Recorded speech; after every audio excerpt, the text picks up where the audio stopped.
sortons à l'instant du bureau, donc bureau qui va proposer à l'hémicycle, donc à l'Assemblée nationale, d'adopter la plus lourde sanction qui existe dans notre règlement, c'est-à-dire 15 jours d'interdiction physique de rentrer dans l'Assemblée et 2 mois avec la moitié d'indemnité en moins.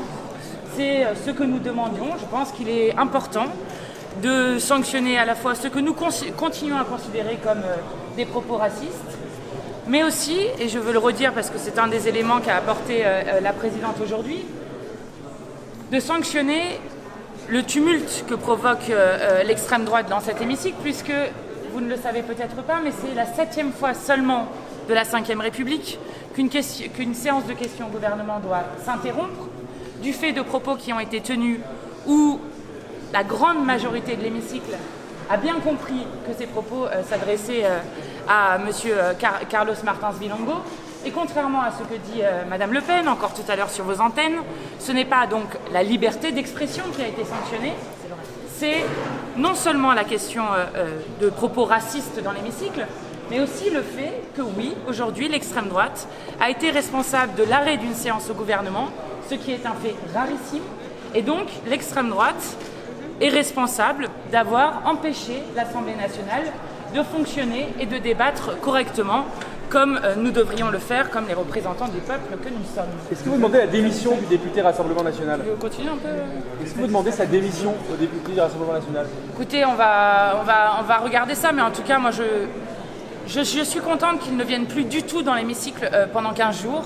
Et je pense que se pose la question, effectivement, de savoir que quelqu'un qui tient des propos aussi abjects, qui interrompt un député et qui, en quelque sorte, lui fait comprendre qu'il n'appartient pas à la communauté nationale, parce que c'est ce qui s'est passé hier, et qui renvoie non seulement un député, mais des millions de personnes dans ce pays, qui les renvoie à leur couleur de peau.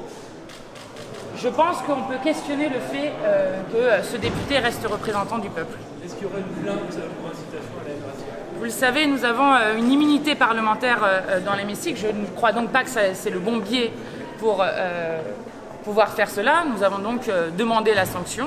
Cette sanction va être votée à l'instant par l'hémicycle, je l'espère. Donc nous ne sommes pas pour judiciariser à l'excès la vie politique de notre pays. Est-ce que les Républicains ont bloqué le vote et étaient contre la sanction maximale ? Pas du tout. Pas du tout. Et vous regardez, cette sanction a été votée à l'unanimité avec le départ du Rassemblement national. Donc les seuls qui n'ont pas voté cette sanction, c'est le Rassemblement national. Tout le monde était d'accord pour dire qu'il fallait une sanction exemplaire. Je crois que c'est important de le noter. Et vous noterez le tweet que M. Marlex a fait hier, qui lui a bien entendu retourne en Afrique. Je le dis aussi, c'est important. Et qui lui aussi a appelé à ce qu'il y ait des sanctions. Voilà. Merci à vous.